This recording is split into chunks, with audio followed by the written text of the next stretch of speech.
Hello art lovers! నా కోసం ఒక డ్రెస్ పెయింట్ చేసుకుందామని చాలా ఫ్యాబ్రిక్స్ చూసా. లాస్ట్‌కి ఈ ఫ్యాబ్రిక్ సెలెక్ట్ చేసుకున్నా.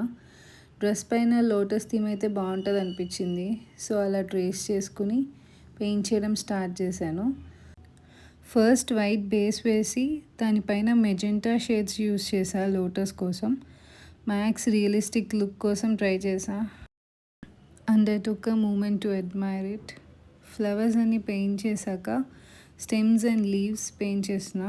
దానికి shades of green and leaf middle పార్ట్లో కొంచెం ఎల్లో బ్లెండ్ చేసా. సో దట్ మనం ఇక్కడ పెయింట్ చేసిందంతా కొంచెం న్యాచురల్గా అలా లైవ్లీగా కనిపిస్తుంది. And this turned out really beautiful. Next hands పైన కూడా చిన్న లోటస్ అండ్ స్టెమ్స్ ఇలా పెయింట్ చేశాను. It looks so neat and classy. మీకు ఎలా అనిపించిందో కామెంట్ డౌన్. బాయ్.